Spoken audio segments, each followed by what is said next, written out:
Hello, bonjour, Annie, hola. My name is Garrett, and I am the artistic director here at Fringe North this season. I am so happy to be here. Apologies, my thing started echoing and kicked my train of thought out of whack. Very happy to be here on our Fringe North Roundtable, which we're doing every Thursday evening until the festival begins on August 21st. So remember to tune in weekly and join us in the chat to connect, share ideas, and discuss everything Fringe North with us. Each week, we're going to have some exciting guests from our amazing community of performers and creators. We're going to give us an inside look in their lives as an artist and what they're bringing to the festival this season.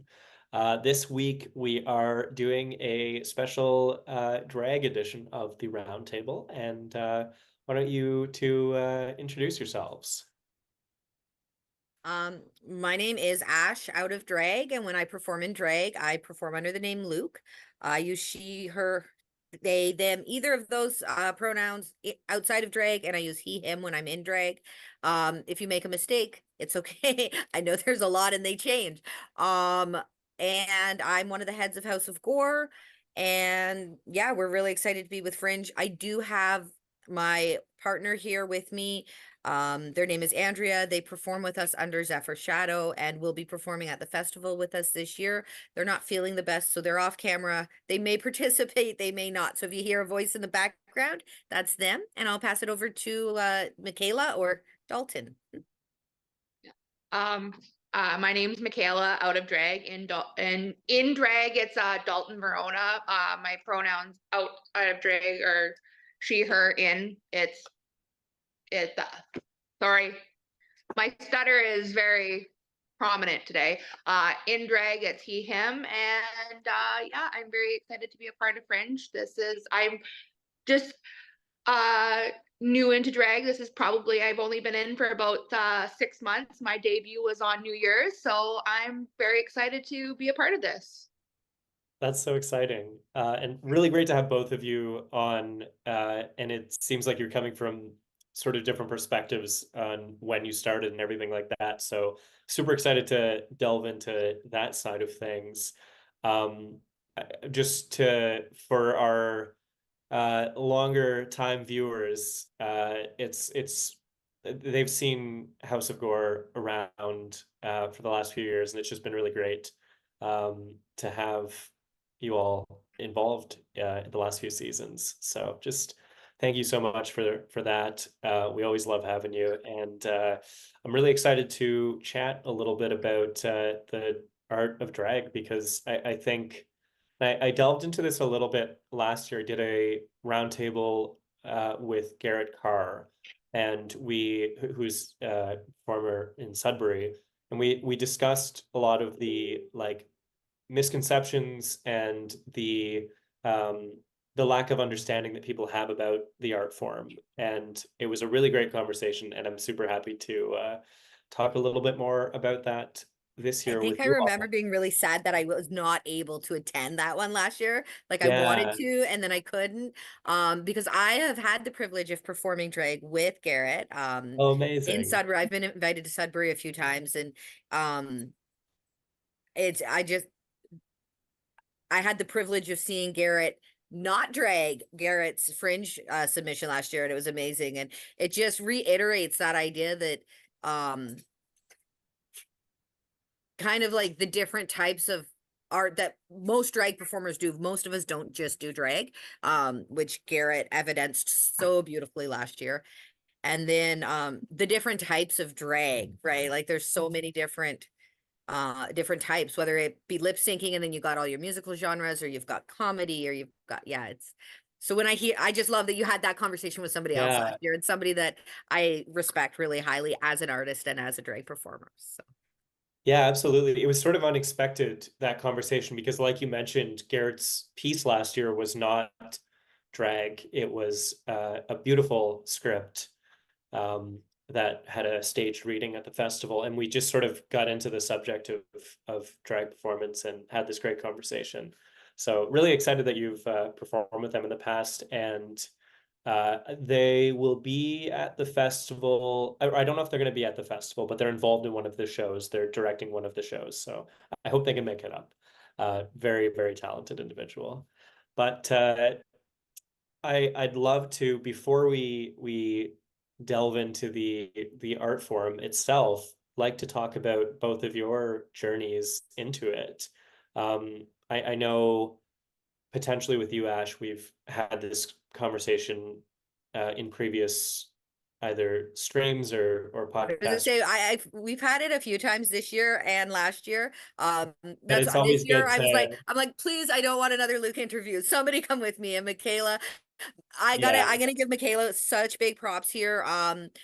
For someone only performing for 6 months. I'm gonna use they because I mean Dalton That's and totally Michaela okay. That's here. totally Like okay. I Yeah. you in drag and out of drag never stepped down from a challenge or an opportunity since 6 months ago when we put makeup on your face at the back of the Main Street salon. There has not been one opportunity that comes your way that I've seen that you have not only suggest to but like ran towards, and I'm giving you such big props for that because it's intimidating. We have seasoned Very artists that have intimidating been at with us times. seasoned artists that have been with us for like a few years. When I'm like Fringe Roundtable, they're like, what? Right, because this is different for us drag performers. Like being yeah. out Yeah. of drag and talking about ourselves is very different.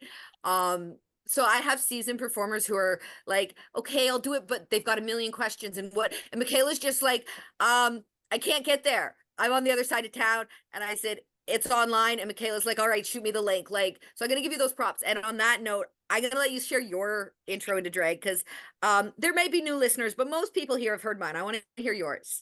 Yeah. So, well, I've always like loved the community, been to like always went to the shows, just loved the art of drag. And when they were hosting drag workshops, I was like, perfect. Like I'd love to do that. So I signed up for every one of the drag workshops, and one of the facilitators, Oz Bechuana, was like, you have the opportunity to perform at either the burlesque show, which was 2 days after the workshop. So I wasn't quite ready for that. But they said I also had the opportunity to perform at the New Year show. And I was like, a couple months down the road, that's perfect. That'll give me time to get ready. And I actually had my first show the day before the New Year show because there was an open call at the club. Well, Before my first performance, I was definitely not ready because I thought there was going to be an intermission before the open calls. But the lovely Lana Von Archer grabbed the mic and was like, Dalton Verona. And I was like, I'm not ready, but I went into it with gusto. So yeah, I've been performing for about 6 months, and that's my intro. amazing. That's really cool. I didn't um I, I've only just started living in the community full time, so I wasn't aware that those workshops were happening. I'd love to hear a little bit about I'm how this went. That's really cool. Yeah, that is not a House of Gore endeavor. I would love to take credit for that.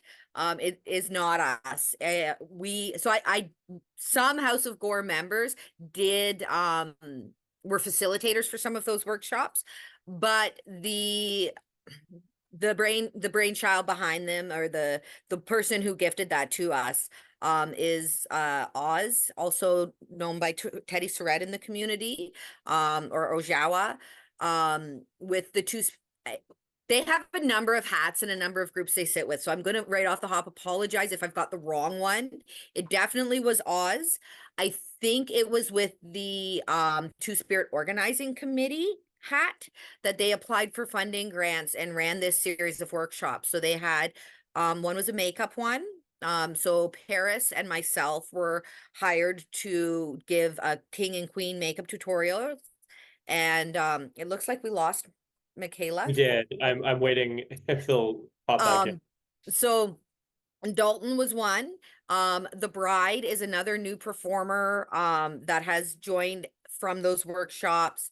There is Alvarez, Uncle Alvarez from the Res. I think those, I don't want to say those are the only three in case I miss somebody, but those are three of them that pop to the forefront of my mind.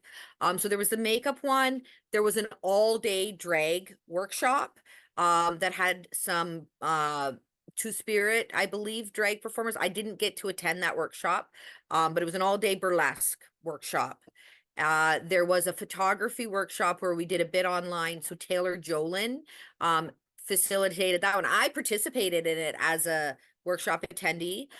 So we did like an online tips and tricks for working with a photographer, and then we all went down to Bellevue Park and got beautiful pictures. And I believe there was four, but I cannot off the top of my head remember what the other workshop was, but there were four of them. And they were amazing. And then there were quarterly drag shows that went with them.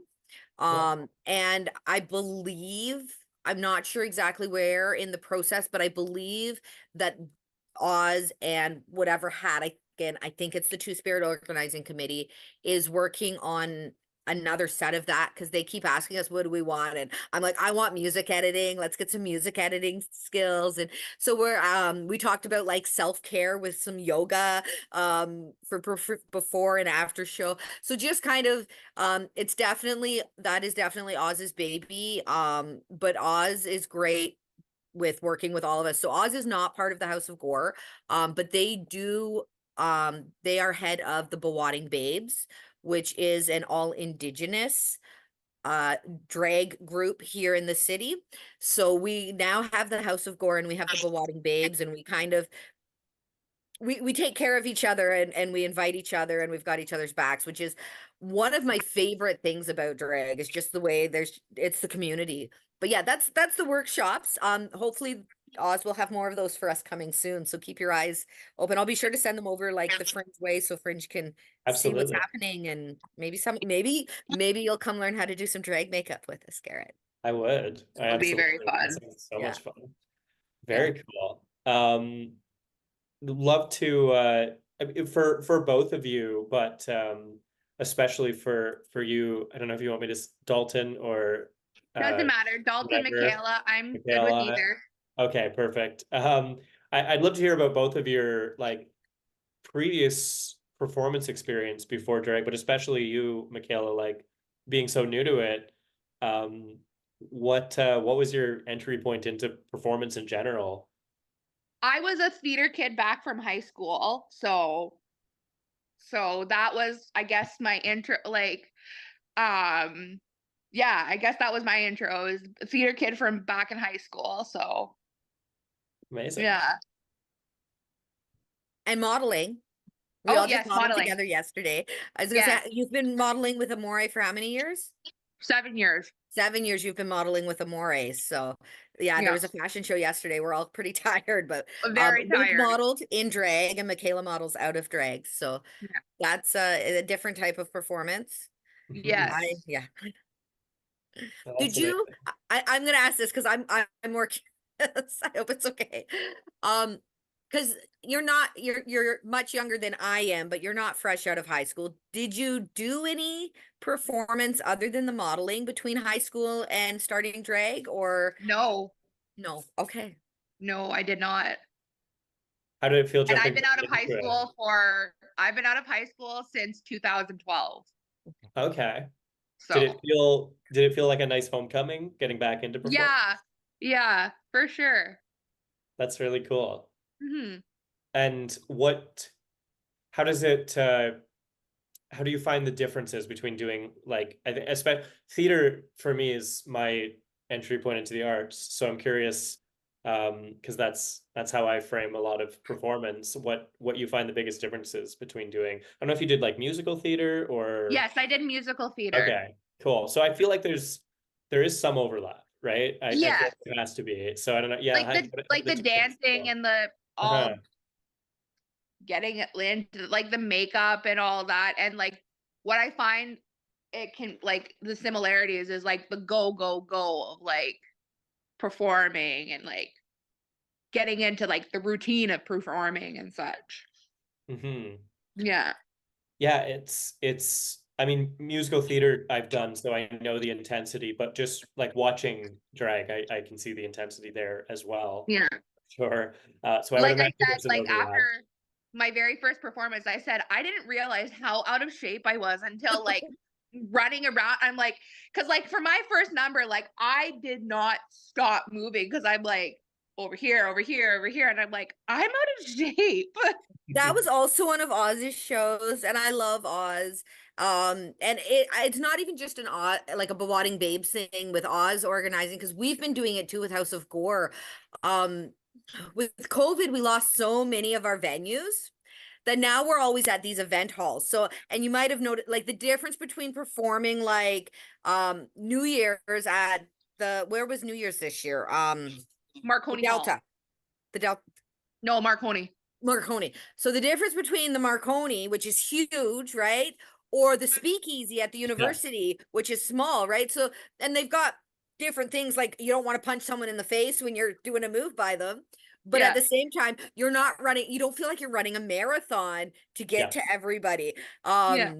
But before COVID, we didn't perform venues to that size. Like we often perform the Canadian, but we didn't leave the dance floor as much as we do now, or you kind of, it just, they were smaller tables and you weren't like walking around like 10-person tables. The Yeah. event halls is a very different can of worms than like a bar venue. Yeah. Very different. Well, that kind of Mhm. leads into another thing I'm curious about, which, from my perspective, and as I mentioned, I haven't been in the community aside from I Fringe was gonna say, season. you just caught your first show with us I like a just couple was able weeks to see ago, my right? first like off Fringe show, yeah, Yeah. which was awesome. It was so much fun. But it to me it seems like things have exploded for you all in the last like little bit. Like, how have you found is that the case, or is it just like I'm becoming more aware of events and all that? Um, a I'm gonna say yes, it's exploded. Um, if you were in the know, I'm going to say it was a gradual explosion, but it was definitely an explosion. Um, so 7 years ago, um, we did not have a lot of drag in this city. Most people in this city may have heard of RuPaul's Drag Race, but it Mhm. wasn't happening. Tim Murphy did drag on occasion. We I didn't know had that. Gia Diamond who came into town, I think Gia was from here but had left. But I know that I had seen a show with Tim and That was my Gia. very first show, was a Gia Diamond show. I'd seen one at the Canadian with them probably 8 or 9 years ago now at this point. And then there was kind of nothing for a couple years, and there wasn't a lot happening. Like Tim would do like Joan Rivers and maybe do like some like, I don't want to say like older people events because I'm Right. an older person now, but you like Tim might do like the odd event here or there, but there wasn't like regular multi-performer lip syncing drag shows happening. And then there was one that happened in 2017 as part of Sue Pride that a few people had come together to make happen. Um, we did our Drag Me to Hell in October, right after that, our very first Halloween competition. Um, and after that, we here in Canada, the House of Gore ran 2 to 4 shows a year. Usually at the Canadian, Lops, a few places, but we'd have 2 to 4 shows a year that were happening in Canada. This is going back 2017, 2018, even into 2019.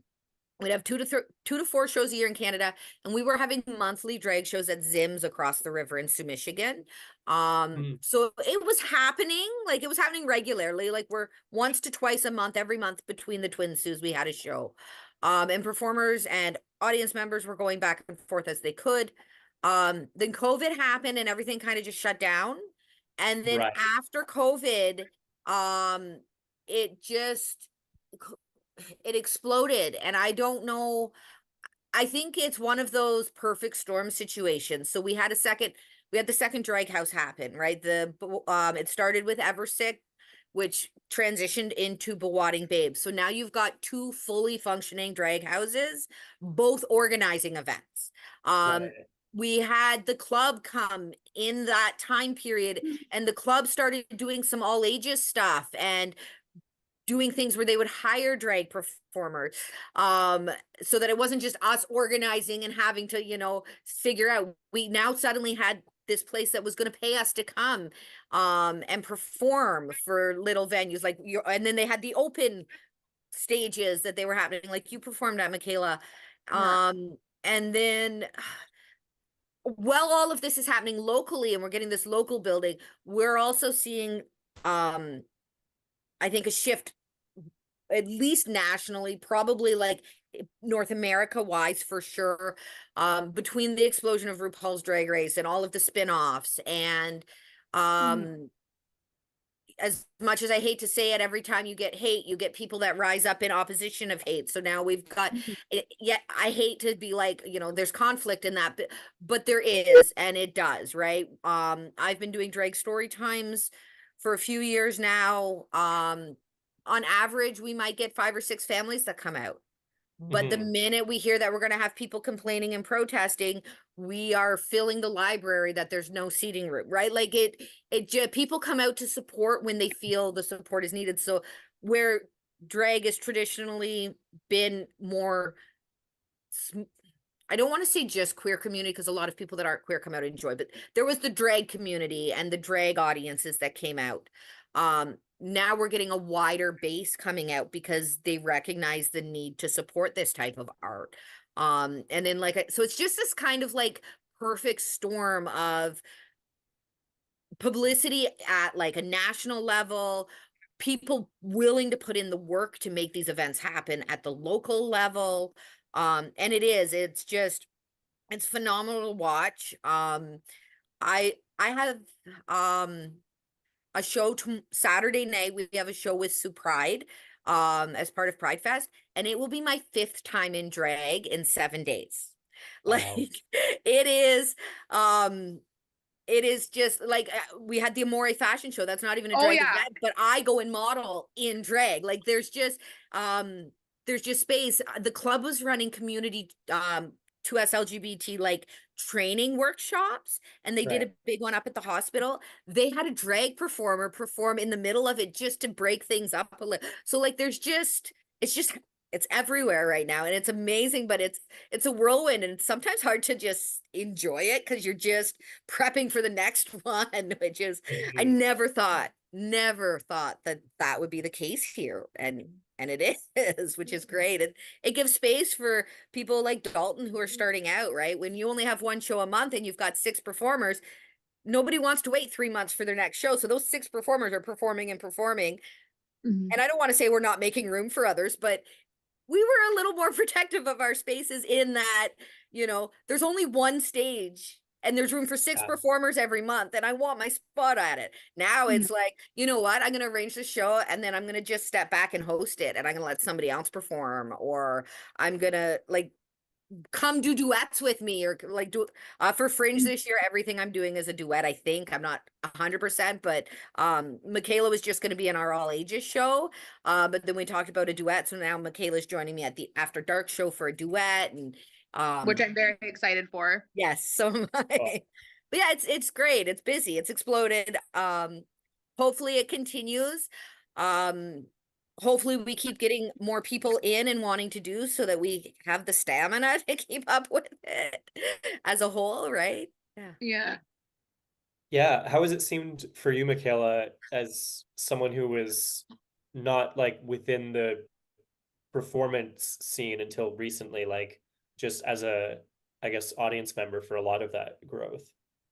It was definitely different making the switch, because like being so used to just going to the shows and just sitting there and like taking it all in. Like, I mean, the whole time while I was at the shows, I'm like, I wish I could do that. Like, I wish I had the confidence to do that. And like, I still like I struggle with my confidence and all that, but like I'm working at it, and I think I'm doing a pretty good like job, like getting into it. And but it was definitely different making the switch from audience to performer, and it's still an adjustment process.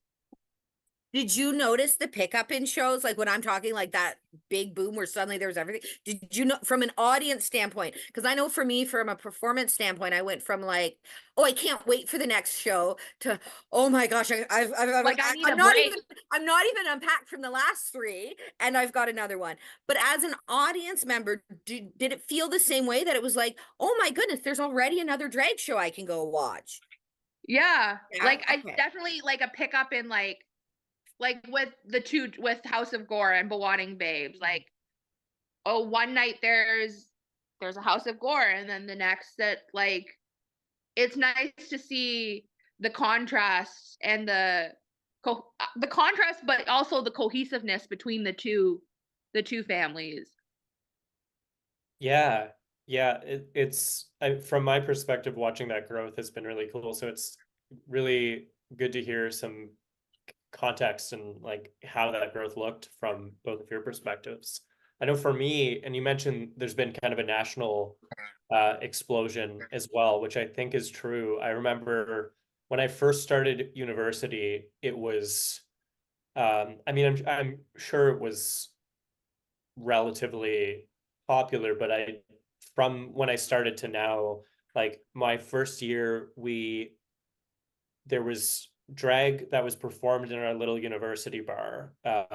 And so I went to theater school. So a lot of, or not a lot, but a few of the theater students did drag. And it was very discouraged by the department. Like, no, this isn't, It's not real it's theater. not real theater. You're wasting your time. You're not gonna be able to focus on your studies, that sort of thing.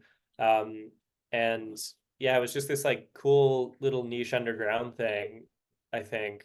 And then I mean, it's just I can't even fathom thinking that about the art form at this point. And one of those performers who was discouraged was a classmate of mine who, when I first started watching drag, I was actually going out to support them and their performance, and they were just on Canada's Drag Race, which is really Oh, cool. that's amazing. Yeah. Wow. So fun fact about Canada's Drag Race.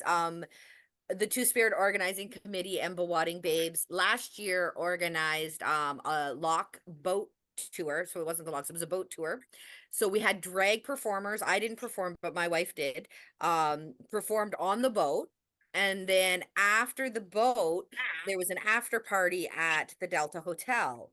So that is just been announced that it's happening again this year.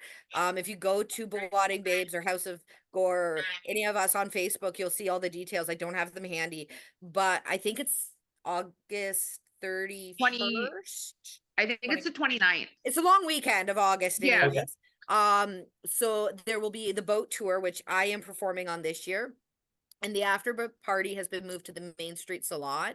And one of the performers from Canada's Drag Race is coming for that. So I'm so excited for I can't that. remember off the top Wicked. of my head who it is. But yes, we will Shell is on have LaRue. Canada's Drag Race performer. Pardon? Shell is on LaRue. Shell is on LaRue. Okay. So very excited to perform. This will be some of our second time performing with the Canada Drag Race. Some have had more.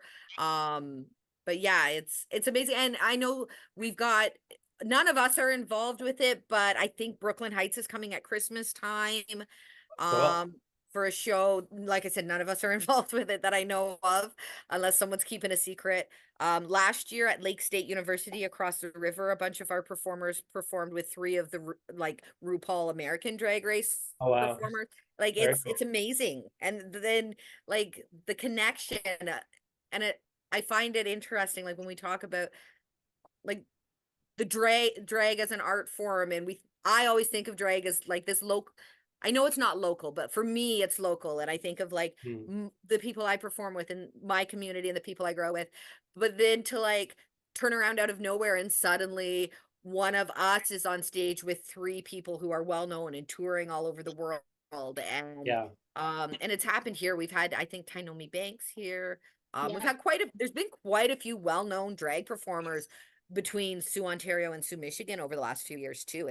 And they come out like, I think it was Tainomi was performing at Main Street, And the night before they were performing, we had a drag show at the Speakeasy, and they came in out of drag and like watched. And So cool. I don't follow any of like the TV series, Yeah. but everybody else does, or at least all the queens do. So all these queens, like all of my family is all like, oh my God, oh my God, oh my God. And I'm like, what? What's going on? But she stayed around after the show and danced on our open dance floor with Oh us and wow, like shot the shit with us. Like that's awesome. it blows my mind sometimes when you think of like the Like, hey, they're context actually real people. and the connection. Like I'm going to New Zealand with Okay. Algoma University in the fall, and I've already reached out to like there's a worldwide drag king group on Facebook that has drag kings from all over the world, and I've already reached out to that group and been like, "Hey, I'm going to be in New Zealand. It'd be great if I could go. I don't want to perform, but it'd be great if I could watch a show. But even if I can't, this is a city I'm in. I would love to have like coffee or tea or just like spend like 10 minutes or half an hour just with a king from New Zealand or a couple king Hmm. because the community, right? And I think Yeah. all art kind of does that, where you get that like that community and you can feel like you're at home when you're on the other side of the world if you have somebody that does that same art form as you. And when you think of like the big drag stars versus like us little Sault Ste. Marie, you know, local drag performers, and but we're connecting, and it's just amazing when art can do that for people, I think. So I get very excited about the community side of things. I No, derailed our no, conversation. no, no, not at all. No, it's super cool to hear those connections. And yeah, I like seeing people that I've known become just like celebrities through drag is crazy. It's super cool. Yeah. Like seeing from like the yeah, just seeing from where it started to how it's developed is amazing. And I Uh, just want to clarify for anyone watching. When I say I don't follow drag outside of the city, that is not a dig at drag for anybody else. It's not a dig at celebrity drag performers. It's just for me, it's about the community. Like for me personally, it's community. I don't watch a lot of reality. I don't watch a lot of TV to begin with. So it's just yeah. I just want people to sit like look sitting there shading the Rude Girls. I am not. They're freaking amazing and phenomenal. I just don't watch TV very much. Yeah, I also transparently don't watch a lot of reality TV. I was actually very surprised just looking up the friend that was on the show, seeing that they were the runner-up, which I didn't even know Oh, that good happened. for them. Awesome. And then also have like tens of thousands of followers on social media now. I'm like, that's crazy. This is the person I sat next to in class, Yeah, right? Yeah. exactly. That's so cool. Um, yeah, I'd love to. So, as I mentioned earlier, I when I spoke to Garrett about the art form, we were really delving into like misconceptions about what drag is and what it isn't. And I'd love to hear from both of your perspectives, like what is for people that are like so unfamiliar, like, because it is this weirdly divisive art form, as you mentioned earlier, and I don't know why that's the case, but a lot of people have strong opinions, and very little of those people actually know what drag is. So, love to hear your perspectives on like how it fits into the canon of arts in this in our Yeah. society. Yeah. Um, you want to go first, Michaela, or I'll let you go first. I'm you'll let trying me to go first? think Yeah. of what I I'm. don't, I'm just giving you space if you want it first. Yeah. No, Um, that's totally fine. there's that's a big question with It drag. is. Like where to even start? Like, you know, we can talk about the historical stuff where, you know, Shakespeare had men in dresses because women Mhm. weren't allowed to act. We can talk about drag, so we can talk about it from the historical side. We can talk about drag as a form of activism, as a way of, um, like throughout again historically drag performers have been there at so many movements and so many places where advocating for queer people. Uh, it's a way of um dialogue around the standards in our society. So one thing I've heard a lot of criticism from, sometimes even within the queer community, about drag performers, and I was just actually posting about this on somewhere on Facebook on International Drag Day. We get a lot of criticism from outside the community, and usually that is connected to homophobia, transphobia, those types of things. Hmm. But sometimes we get it from within the community. And it's this misguided idea that drag it can be a mockery of trans people, or that it's a mockery of women, that men, if a cis man is dressing in drag, they're making a mockery of women. And maybe there are times where, or on the flip side, drag kings making a mockery of men. And, maybe there are times where that is the case, but I think most often it's not. I What think it's mostly like a celebration of like the best and like yeah. yeah, what you don't see, like it's the best parts of like, I'm trying to figure out how to say that. It's an amplification of Yeah. what, so a performer could take, like, these are the things that I appreciate about femininity, so I want to amplify them and perform them. It Mhm. can also be a mockery, but what it's not is a mockery. So if we take a drag queen, if they are doing it as a mockery, and we see it a lot with kings, so I'm actually going to flip it. I'm going to use the king one. So we see it a lot with kings, where kings will use drag as a mockery, not of men, but of Mhm. the toxic gender norms.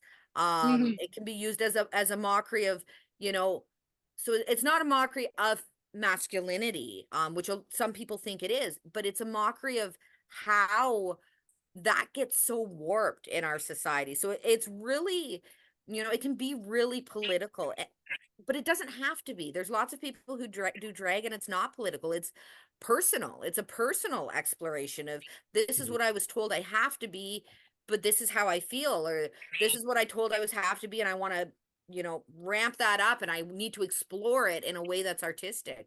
Um, I think all art has a lot of like purpose. Um, and drag is no exception to that. Like there's so many reasons that somebody could enjoy drag, a- for performing it or for consuming it. That it's really hard to narrow it down into Yeah. this is what drag is. And Yeah. I feel like it's constantly growing, right? Like we've gone from Yeah, queens, and I don't want to absolutely. say kings are new, because they've been around forever too. Well, even with that, like I had, like when I started drag 6 months ago, I had a family member say, "What's a drag king?" Like they were still under the impression that only women did drag. Like Mhm. only You only men had did, queens. yeah, only there were only queens. Like I had to explain to them, like, no, there's drag kings, and And we like they have were drag things that are like, not male, not female, not being masculine or yeah, feminine, being an non-binary. alien or a monster, or, and sad clown from outer space, like our lovely friend Clairvoyant. Like there's just so many options, and you don't have to, like, Michaela and I are both more femme presenting out of drag and are kings, and but you can get kings that are men, whether they're a trans man or a cis man, but they can still be a drag king. And same with queens, right? You can get a cisgendered man who dresses as a woman and is a drag queen. You can get a cisgendered woman who amplifies the femininity and is a drag queen. You can get a trans Mhm. woman who performs as a drag queen. Like there's not, the best thing about drag is that there is no rules on what drag has to be, right? It is No. simply an exploration of yourself, of where you fit into society, a commentary on what society tells us we should be, and who we think we are within that, who we want to be within that. And Mhm. yeah, that's that's kind of I, like my I favorite thing couldn't say about it. it. I couldn't say it better myself. Like I 100%, like Yeah. I still like discovering the whole art of it and the why and yeah, it's an ever growing process. Yeah. And the variety, like, so the most recent show we did, two of my numbers were, one was a very political number, um, environmental feminism type, political Well, type of number, and my other number was a very personal, dealing with some childhood teenager bullying, where do I fit into the world issues. So I think, and then the other song I did, because I did three, the other one I did was Valerie by Amy Winehouse, which was just fun and dancing and upbeat. And I think that that just shows us how, there's like, I'm going to say this about the world and what I think is a problem in it, and we need to work together to fix it. And I'm going to say this about my own processing of my inner demons, and then I'm going to have fun. And I'm just going to have fun, and there's going to be nothing except having fun here, right? Like, the opportunities Mhm. are endless. Like, they really are. Absolutely, absolutely. Yeah. When I spoke to Garrett about it, he really one of the things that he said is good drag is clown, and clown in the like theatrical sense, not in the birthday party Yeah. clown. I mean, I guess it could be, but the idea of like it's for some reason, like in the theater world, clown is like, European school clown is this like very serious art form. It's like so prestigious. I'm Uh, thinking of, there was one on America's Got Talent, I think a few years ago, that came out very clownish and like sang opera music and was like, yeah, that's exactly what I'm Yes, thinking of when you say that. I can't remember their yeah, name, but it was a sad clown who sang opera. yes, yeah, I remember that. and it's like the challenge of essentially wordless storytelling and storytelling through action and music, and like Mhm. it's so prestigious, and then drag, I think not until recently it didn't have that like mainstream respect in the same way, which it absolutely should. And uh I, I'm liking to see this like progression in how society is seeing The the the other, form. just in talking about like the word, like not having the words, um something that I actually really like about drag, and it's not something that's talked about a lot, is the lip syncing. Hmm. Because there's this, the really cool thing about art is, myself as an artist, I can mean one thing when I put my art into the world, but you as the receiver of my art can take it completely different. Um, and now when you add in drag, you're adding in like an extra step, an extra translation, right? So for example, if I'm one of the songs I did recently was a Delilah Bond song. Amazing, amazing, feminist, intersectional feminist artist out of the UK. But I did a Delilah Bond song. And I'm sure when Delilah wrote that song, they had a very specific feeling and thought and picture in their head. And they released it in that song. But then I listened to that song and I interpreted it in my way, and then I performed it. And then if you had been in the audience, Garrett, you're now watching me. So it's almost like, you're two steps removed from what the original artist of that intended. And it just seems like such a collective, um beautiful thing, that this one thing that was made, Yeah. it just grows it and it transfers. It's like the game Telephone, like how much of the original is there. And I'm sure there is some, and sometimes there's probably even less if a song is extremely personal to me, then I really twist it when I perform. But that ability to transform art and work together to make something that is started and finished so far apart from each other, I think is really cool when you start to think of that. Yeah. Those connections and that breakdown. Hmm. Yeah, absolutely. I think that's one of the beautiful things about art in general, and I think there's like that extra layer when it comes to drag for sure. It's very interesting. Like once you put something out there, it's the world's, and then like having, that process of going from them to performers to audiences. That's very Mhm. interesting. Yeah. Um, Noticing the time, I know we have to wrap up shortly, but would love to know if someone is interested in getting started in drag and has like no experience or background, what's the first step? Like, how do they get in that world? It depends on what's happening. Yeah. If we're gonna talk locally, um, if there's workshops running, that's gonna be your first step, Yeah. right? Yeah. And that Take helps, apart right? any and all workshops you can if they're offering them.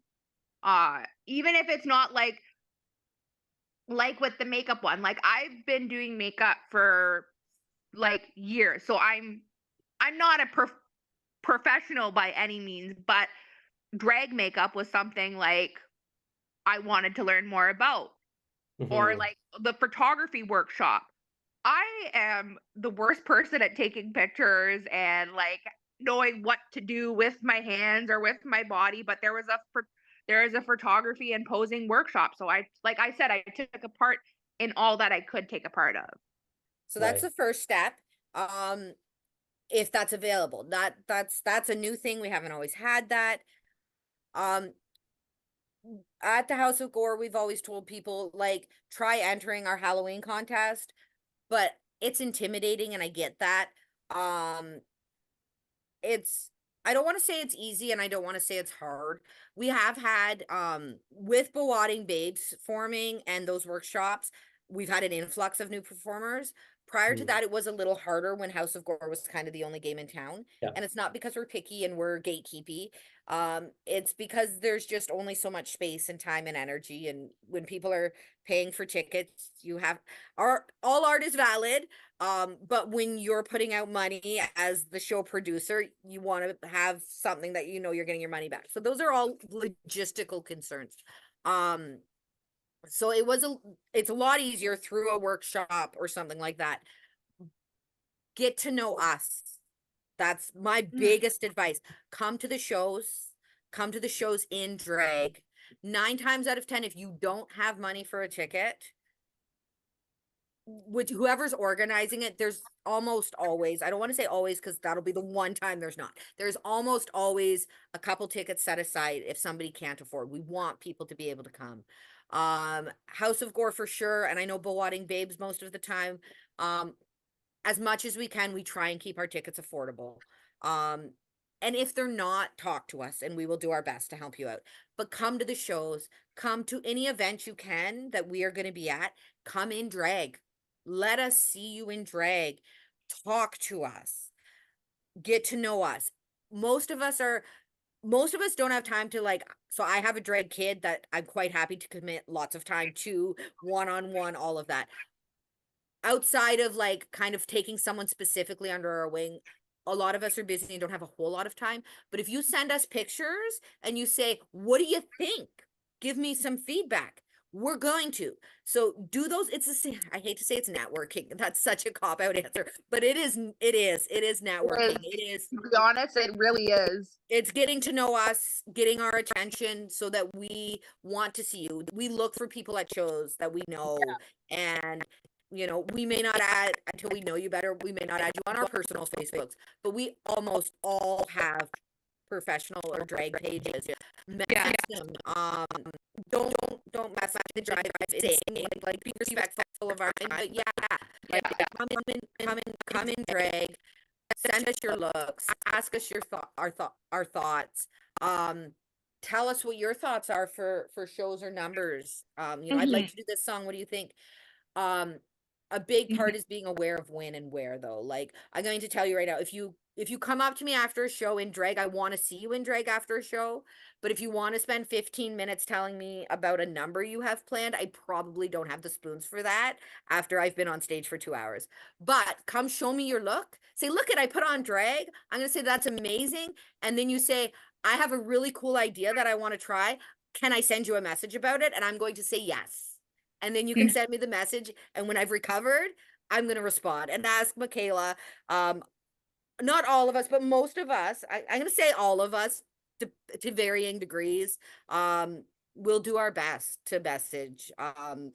Yeah. People I've met once, if they're like, I'd like to do this, what do you think? Um, yeah, I'm happy to hear your ideas. I can't promise you a spot on the stage, but you know, over time, that is how. Be there, come in drag, volunteer. We do a lot. We have a lot of spots for volunteers. House of Gore, Bawading Babes, both of us. Lots of spots. And for that's again volunteers. another how I got my start. Like I would always volunteer at the shows. Yeah, Michaela's worked door. She's picked drag dollars up off the floor after because the queens, usually the kings aren't too bad. I'm getting a little more fancy and elaborate in my costumes, but bending over to pick up all the drag dollars sometimes pops things and shows things we don't really want to. So you'll always see usually our younger performers, our newer performers, younger in performance years, not necessarily in age, but our newer performers, you'll see them running around and cleaning up drag dollars after the show.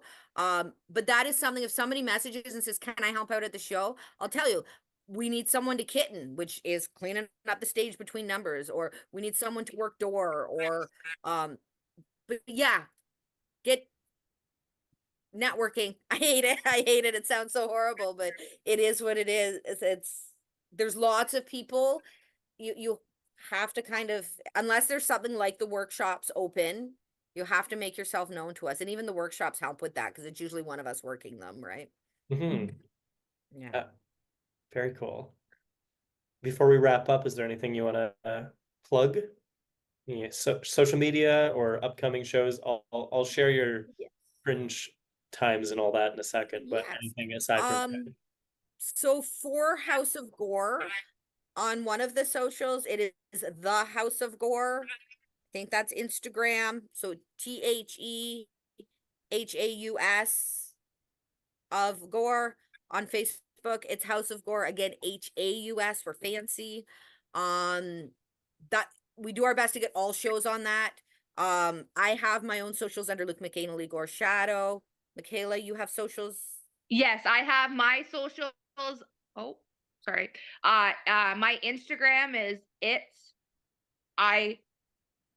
ITS Dalton Verona, and Dalton is DALTON, and Verona is VERONA. And then this Spelling Saturday is not my thing. Saturday, this upcoming Saturday, I think the doors open at 7:30 at the Queen of Hearts Club. We've got like an old school performance happening. There's myself, there's Paris Gore, there's It's Just Crystal, and Gemini Gore. So we've only got 4 performers, I believe, and they are all like old school, been performing at least 5 or 6 years, which is the longest. They're like some of the original House of Gore members, which is fun. And I'm really excited because it's been a long time since I've shared a stage with It's Just Crystal. And it's been a long time since some of us original ones have been on stage together. So that's happening at the Queen of Hearts Club. It's part of the Sioux Pride Fest. Tickets are available at the door, or they're a little bit cheaper if you order them online. And that's the Sioux Pride web page. So SiouxPride.ca, I think, or Sioux Pride Fest. If you search Sioux Pride, that web page, you can get the tickets on that in advance. So I think there's that. We talked about the boat show happening at the end of August, August 31st. We confirmed that date. Those are kind of the big ones. We've got Country Hoedown coming up in September. On the 21st. September 21st, that is happening. Yep. Yeah, there's a lot happening. So go to the socials because they're all on the socials.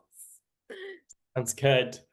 And you can catch House of Gore on Saturday, the 24th at Fringe North. It's the 24th, I think. Saturday. Yeah. Saturday, the 24th.